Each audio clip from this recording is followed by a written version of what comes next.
अस्सलाम वालेकुम and welcome to my YouTube channel. आज हम ऑक्सफोर्ड प्रोग्रेसिव इंग्लिश क्लास 7 का unit number 1 striving for peace पढ़ेंगे, जिसका टॉपिक हम करेंगे the paper cranes of peace. Video start करने से पहले आपसे रिक्वेस्ट है कि अगर आपने चैनल को सब्सक्राइब नहीं किया तो काइंडली सब्सक्राइब कर लीजिएगा। ऑरिगेमी क्रेन्स के बारे में हम अपनी लास्ट वीडियो में पढ़ चुके हैं, अब इसी को कंटिन्यू हम आगे करेंगे। एक जापानीज़ माहिर था जिसका कहना था कि जो भी 1000 ऑरिगेमी क्रेन्स बनाएगा, फोल्ड करेगा, वो लंबी ज़िंदगी पाएगा। इस कहावत ने एक नया मोड़ लिया 1955 में, और इसका असर और ये मशहूर भी तब बहुत हो गई थी कि पेपर फोल्ड करने चाहिए, पेपर क्रेन्स बनाने चाहिए। जब एक 12 साल लड़की जिसका ताल्लुक जापान से था, इसका नाम सदोका सासाकी था, जो पैदा हुई 1943 में, रेचल रिफोर्ड ने इसकी ज़िंदगी के बारे में रिकॉर्ड किया। जब सेकेंड वर्ल्ड वॉर ख़त्म होने वाली थी तो यूएसए ने फैसला किया कि वो एक नया, जिसका टेस्ट नहीं किया हुआ था, वो बम जापान पे गिराएगी ताकि वो उसके आगे सरेंडर कर दें। 6 अगस्त को B-29 बम गिरा दिया गया। ये दुनिया का पहला बम था जो जापान के एक बड़े शहर हिरोशिमा पर गिराया गया। इसके असरात अब भी इस शहर पर मौजूद हैं। ये बम 8:15 पर गिराया गया, जो 580 मीटर शहर के सेंटर के ऊपर से फेंका गया, जिसमें 10,000 लोग की फ़ौरन मौत हो गई, और ये तादाद बढ़ते हुए 1,80,000 से 2 लाख तक पहुंच गई। और इसका असर कई सालों लोगों की ज़िंदगी पर बुरे असरात छोड़ गया। इनमें से एक मज़लूम लड़की जिसका नाम सादाको सासाकी था, जो कि एक सेहतमंद और खिलाड़ी, ज़िंदगी से प्यार करने वाली बच्ची थी। जब वो एक रेस की तैयारी कर रही थी तो अचानक उसे चक्कर आ गया और वो गिर गई, और पता चला कि उसे ल्यूकीमिया है, जो कि ब्लड कैंसर की एक किस्म है। ये डायरेक्ट असर था उस बॉम्ब की वजह से, जिसका असर उसकी सेहत पर पड़ा। उस वक्त इसकी उम्र सिर्फ 2 साल थी। आजकल तो इसका इलाज फिर भी मुमकिन है, लेकिन जापान में 1950 में उसे एटॉम बॉम्ब डिजीज़ का नाम दिया गया, जिससे इंसान की मौत वाक़ई हो जाती थी। सादोको बहुत प्यारी छोटी फाइटर थी।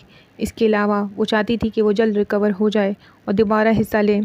इसकी दोस्त ने उसे इस कहावत के बारे में बताया कि जो कोई भी 1000 पेपर क्रेन्स फोल्ड करेगा, इसकी बड़ी ख्वाहिश ज़रूर पूरी होगी। और इसने अपनी ज़िंदगी की लंबी दुआ मांगी। इसका मानना था कि हर क्रेन पर इसकी एक विश पूरी ज़रूर होगी, तो वो हर फालतू कागज़ से क्रेन बना लेती। इसकी एक दोस्त जो उसके साथ हॉस्पिटल में थी, इसकी डेथ हो गई, लेकिन फिर भी सदोका ने पेपर फोल्ड करती रही, लेकिन इसकी विश तब्दील नहीं हुई। अब इसकी सिर्फ ये दुआ थी कि ऐसी तबाही फिर कभी ना आए, ना ही कोई बम गिरे और ना ही कोई जंग हो। इसकी ख्वाहिश अमन के लिए थी, ताकि ना कोई बच्चा और ना ही कोई बड़ा इससे कभी भी गुज़रे, और ना ही इससे उसकी मौत वाक़ई हो। सादाको सिर्फ 644 क्रेन बना पाई 1000 में से, और इसकी मौत हो गई 25 अक्टूबर को। इसके दोस्तों और इसकी फैमिली ने बाकी 356 क्रेन्स बनाई और उसे उसी के साथ दफना दिया। लेकिन इसकी बहादुरी और उम्मीद सबके लिए एक उम्मीद की किरण थी, इंस्पिरेशन थी। इसके लिए जो भी पेपर क्रेन्स, उनके लिए जो पेपर फोल्ड करने के बारे में जानते थे, इनके दोस्तों को यकीन था कि उसे याद रखा जाएगा और इसकी दुआ ज़रूर कबूल होगी। जितने भी नौजवान थे जिनका ताल्लुक जापान से था, उन्होंने प्रोजेक्ट के लिए मनी कलेक्ट किया ताकि सादाको को बुलाया ना जा सके। 1958 में एक स्टैचू बनाया गया। इस स्टैचू ने एक गोल्डन क्रेन को हाथ में पकड़ा हुआ है और उसे हिरोशिमा पीस पार्क में लगाया गया है।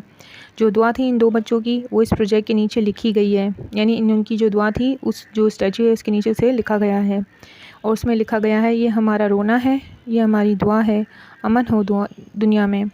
आज भी ऑरिगेमी क्रेन्स निशानी है अमन करने वालों के लिए, जो दुआ करते हैं, जो अमन की दुआ करते हैं। दुनिया के लोग जिनका ताल्लुक जापान और दूसरे मुल्कों से है, वो भी पेपर फोल्ड करते हैं और इसे सदोका के मॉन्यूमेंट जो कि हिरोशिमा में है, भेजते हैं। इस रोड के सामने अमन के लिए आग जलाई जाती है। ये तब तक जलती रहेगी जब तक सारे न्यूक्लियर वेपन्स ख़त्म ना हो जाएं, और इस दुनिया में आज भी आग जल रही है अमन के लिए। होप आपको समझ आया होगा। अगर आपको वीडियो अच्छी लगती है तो काइंडली लाइक करिए, शेयर करें और सब्सक्राइब करें। जज़ाकल्लाह।